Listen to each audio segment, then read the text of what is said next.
السلام عليكم ورحمة الله وبركاته. أعوذ بالله من الشيطان الرجيم. بسم الله الرحمن الرحيم. الله العظيم. ধন্যবাদ স্বামী সাহেবকে সুন্দর কোরআন তেলাওয়াত করার জন্য। আমি যে কয়েকটা লক্ষ্য এবং উদ্দেশ্য নিয়ে আমরা সংগঠন করেছি।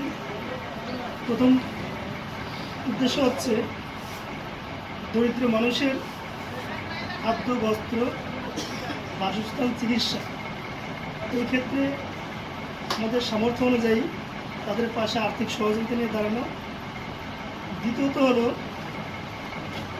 এলাকার দরিদ্র মেধাবী শিক্ষার্থী ছেলেমেয়েদের বাৎসরিক একটা শিক্ষাবৃত্তি প্রদান করা, যাতে তারা অর্থের অভাবে লেখাপড়া বন্ধ না হয়ে যায়।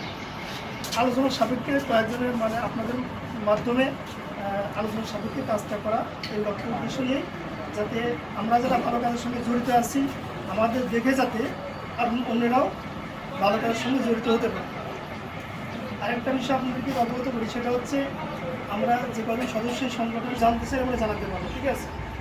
আর একটা আহ্বান, সেটা হচ্ছে যে আলোচনা বেশি কিছু করার নাই, যে এই প্রতিষ্ঠান আরো দীর্ঘ হোক, আরো বড় আকার হোক, আমরা তাদের পাশে থাকি। যতটুকু সাহিত্য সহযোগিতা আমরা পারি, মন থেকে ব্যক্তিগতভাবে আমরা তাদের পাশে থাকবো। আমাদের অনুরোধ করছি আমাদের মেম্বার মহোদয় বিপন বিশ্বাস। আসসালামু আলাইকুম। শুরুতেই বলতে চাই, যারা এই সংগঠনটা করছে, অর্থ শ্রম দিয়ে কী করছে, তাদের আসলে ধন্যবাদ দিয়ে ছোটো করার মতো কিছু নাই। আসলে এরকম একটা সংগঠন আমাদের এলাকায়, এটা আমাদের জন্য গর্ব। আমাদের প্রত্যেকের উচিত, যারা আমরা অর্থবিত্ত আছি, অবশ্যই এই সংগঠনের সদস্য হওয়া। কারণ আমরা কিন্তু একজন ইচ্ছা করলে এই যে এইটা কিন্তু আমরা একজন ইচ্ছা করলে দেওয়া সম্ভব না। সবাই মিলেমিশে একসাথে একটা ফান্ড করা, এটা কিন্তু আসলে সুন্দর একটা বিষয়। আর যতটুকু জানলাম, আসলে এই সংগঠনের মূল উদ্দেশ্য কিন্তু সেবা।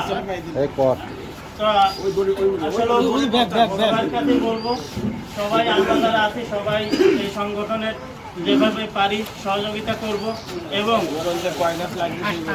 ইনশাল্লাহ যারা অর্থবিত্ত আছি অবশ্যই সদস্য হব। কারণ এটা একটা ভালো মহৎ উদ্যোগ। আসলে আর বলার কিছু নাই। সবাইকে ধন্যবাদ জানিয়ে আল্লাহ। ধন্যবাদ মেম্বার মহোদয়কে সুন্দর আলোচনা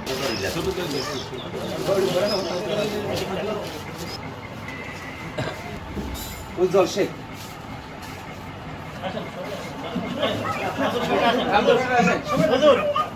সবাই